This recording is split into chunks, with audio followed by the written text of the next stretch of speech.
जय हिंद साथियों, हम लोग राकेश यादव सर के एसएससी बुक का सॉल्यूशन कर रहे हैं और उसमें आज हम लोग टाइप 3 करने वाले हैं जो square root and cube root का है। कंसेप्ट सीख लोगे तो कोई भी सवाल आसानी से बनेगा। इसी के साथ आप मेरे चैनल को ज्वाइन करें। टेलीग्राम चैनल है अजूबा स्टडी एसएससी एग्जाम, और मेरे वीडियो को लाइक और चैनल को सब्सक्राइब करना ना भूलिए। आज का सुविचार आपके और असाधारण सफलता के बीच एकमात्र चीज जो कड़ी है वह है लगातार प्रगति। इसी के साथ हम लोग सवाल नंबर 18 को करने चल रहे हैं। सवाल नंबर 15 को पहले कर लेते हैं, फिर 18 के पास चलेंगे। तो सवाल नंबर 15 बहुत ही बेहतरीन सवाल है।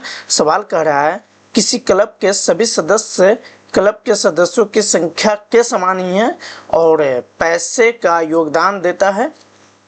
यदि कुल योगदान 25-25 है तो क्लब के सदस्यों की संख्या क्या होगी। सवाल आपका ये कहता है। तो इसे देखिए, हम शॉर्ट और डिटेल दोनों मेथड समझेंगे। तो हम पहले डिटेल वाली मेथड समझते हैं। तो मान लो मेरे भाई सदस्य कितने हैं, मेंबर है x।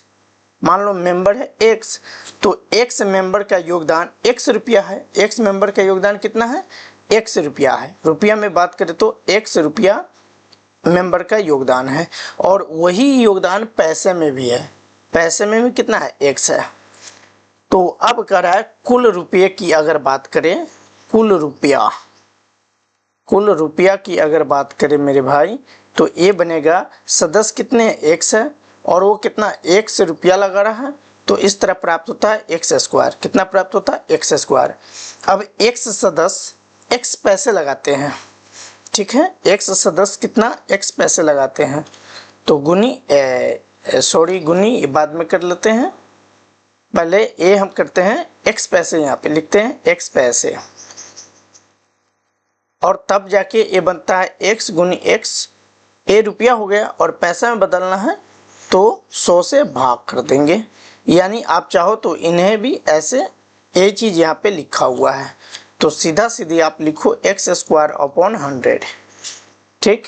अब कुल धन की अगर बात करें, कुल धन टोटल अमाउंट की बात करें, तो कुल धन आपका बन जाता है x square plus x square बटे 100, ये बनता है, ठीक है।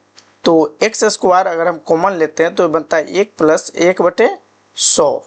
आप आसानी से इन्हें लिख सकते हो x स्क्वायर इंटू 101 और बटे 100, ये लिख सकते हैं, ठीक है। अब इतना बराबर दे रखा है कितना, 25, ये आपका दे रखा है। तो ये वाला 100 यहाँ आ जाएगा और 1 नीचे आ जाएगा, या आप चाहो तो यहीं से आप काट पीट कर सकते हो। तो देखो 101 से ये कितनी बार में जाएगा, 25 बार में। कितनी बार में जाएगा, 25 बार में। तो x स्क्वायर इक्वल होगा 25 गुनी 100।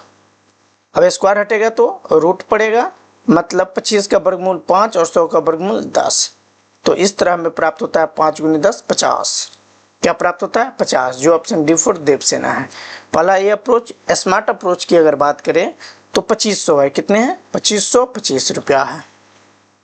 मान लो ये जो 2525 रुपया है, इसमें रुपये है 2500, रुपये कितने, 2500। तो अगर 2500 रुपये है तो इनमें मेंबर कितने होंगे, 50, और रुपये कितने होंगे, 50। तो 50 गुनी 50 करोगे, 2500 आपका आ जाएगा। अब बात करते हैं 25 रुपये की।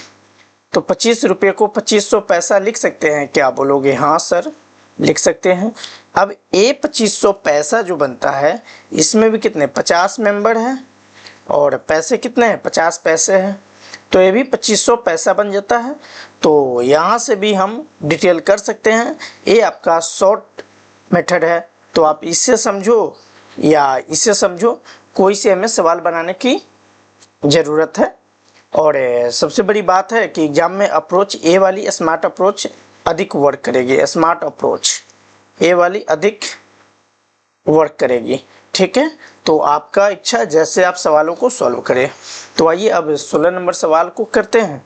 16 नंबर सवाल भी सेम है। किसी पिकनिक पार्टी की प्रत्येक सदस्य ने उतने ही रुपये के 2 गुने रुपये दिए जितने की कुल सदस्य थे।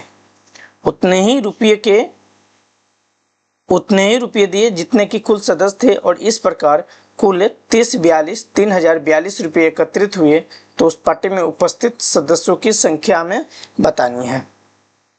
तो मान लो माना पिकनिक पार्टी में कुल सदस्यों की संख्या x है। कितनी है? सदस्य मेंबर की संख्या x है। तो प्रत्येक व्यक्ति का योगदान की बात करें तो दोगुनी प्रत्येक व्यक्ति का योगदान और प्रत्येक व्यक्ति के योगदान की हम अगर बात करते हैं तो ये बनता है दोगुने, यहाँ करा है दोगुने रुपये जितने की कुल सदस्य, मतलब 2x यहाँ से प्राप्त होता है। तो अब इसका कुल क्या करा है? 3042 रुपया। तो मल्टीपल करेंगे गुना, तो 2x इंटू x कर लो और ये दे रखा है 3042। तो इस तरह 2x स्क्वायर इक्वल होगा 3042, तो x स्क्वायर इक्वल होगा 3042 अपॉन 2। इसको आप काटोगे अगर तो आएगा 1521 और स्क्वायर हटेगा रूट पड़ेगा, तो रूट में 1521 और ये वर्गमूल होता है किसका? 39 का। मेरे भाई किसका वर्गमूल होता है? 39 का। तो आपका ए सदस्य कितने हैं? 39। जो D4 देवसेना बिलबियोर करेक्ट आंसर ए वाली होगा। आई होप आपको समझ आया होगा। तो आइए 17 नंबर सवाल को करते हैं। एक शिक्षक अपने छात्रों को बराबर पंक्तियों तथा स्तंभों में बांटना चाहता है। यदि कुल छात्रों की संख्या 1369 है तो ज्ञात करें कि अंतिम पंक्ति में कितने छात्र बैठे हैं। ये भी सेम सवाल है। छात्रों की संख्या मान लो x, छात्रों की संख्या कितनी ले लो? x। तो छात्रों की संख्या अगर x लेते हैं तो स्तंभ भी होता है कितना? x होता है, जबकि टोटल दे रखा है 1369। तो ये बनता है x स्क्वायर इक्वल 1369 और स्क्वायर हटेगा रूट डलेगा और रूट 1369 का वर्गमूल की बात करें तो 37। कितना? 37। तो ये होगा ए आपका करेक्ट आंसर ए वाली। ठीक है। आइए मेरे भाई सवाल नंबर 4 को करते हैं। सवाल नंबर 4 जो है ये फंसाने वाला है। SSC 2022 का ये सवाल है। ठीक है। तो देखिए पहले दशमलव के बाद कितने डिजिट है उसको काउंट करते हैं। 2 4 6 8 है तो स्वाभाविक है 4 डिजिट होगा, तो 2 जीरो डाल देते हैं। अब 47 61 किसका वर्गमूल होता है? तो 69 का वर्गमूल किसका होता है? 69 का वर्गमूल होता है। तो ऐसे करके हम चीज़ों को सॉल्व कर सकते हैं। B4 बाहुबली करेक्ट आंसर होगा इसका। आइए सवाल नंबर 19 को करते हैं। एक क्या दे रखा है? 0.01024 यानी 1024 ये दे रखा है। तो 1024 किस संख्या के पावर 5 का होता है? ये हमें खोजना। सॉरी 2 ही पहले लिख दिए, 2 नहीं मान लो। ठीक है, आप मान सकते हो, कोई दिक्कत नहीं है। हाँ तो मैं यहाँ पर लिखता हूँ 0.01024।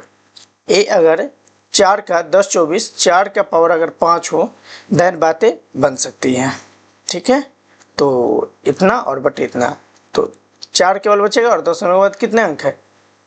2 2 4 1 5 अंक है। यहाँ से 2 4 हाँ 5 ठीक तो है। हाँ तो ये आपका बनता है कितना? 0.4 का पावर 5 कर लो तो बनेगा इतना, और इसका 1/5। तो 5 से 5 चला जाएगा, बचेगा आपका 0.4। यही आपका करेक्ट आंसर होगा। C4 चांद के पार चलो बिलबियोर करेक्ट आंसर ए वाली। आइए तो 20 नंबर सवाल को करते हैं। ये भी सवाल बहुत ही बेहतरीन है और अच्छा सवाल कहता है। यहाँ पे क्यूब रूट में है, मतलब 3 का पेयर बनेगा। अब 40 में किसका वर्गमूल होता है ये हमें जानकारी होनी चाहिए। तो 16 का होता है। अब चूंकि 3 का पेयर बढ़ रहा है तो 2 अंक नीचे आएगा तो 0.16 हो जाएगा, क्योंकि 40 में 16 का घनमूल होता है और इसका अब हमें वर्गमूल निकालना है। तो क्या होगा? 0.4। क्या होगा? 4, क्योंकि रूट के अंदर में क्यूब रूट है। तो इसका आंसर होगा B4 बाहुबली। ये आपका करेक्ट आंसर होगा। तो आइए 21 नंबर इस टाइप का आखिरी नंबर सवाल को कर रहे हैं। ए दे रखा रूट में 10 इनवर्स 6। तो आप रूट से बाहर निकालो डायरेक्ट, 10 इनवर्स 3 हो जाएगा और गुनी। और 0.25 का वर्गमूल की बात करें तो 0. कितना होगा? 5 होगा। तो डाल लो, कोई दिक्कत नहीं है। अब इन्हीं को सॉल्व करेंगे तो 0.5 को क्या लिख सकते हो मेरे भाई? 5/10 और इनवर्स के मतलब नीचे में 000 डाल दो, ये होगा। ठीक है। तो इस तरह एक ऐसे बनता है 0.01024 0.0005 ये बनता है। कौन सा ऑप्शन होगा? Before Baahubali will be your correct answer A वाली। तो आई होप आपको बहुत बेहतरीन क्लास लगा होगा, तो वीडियो को लाइक कर दीजिए।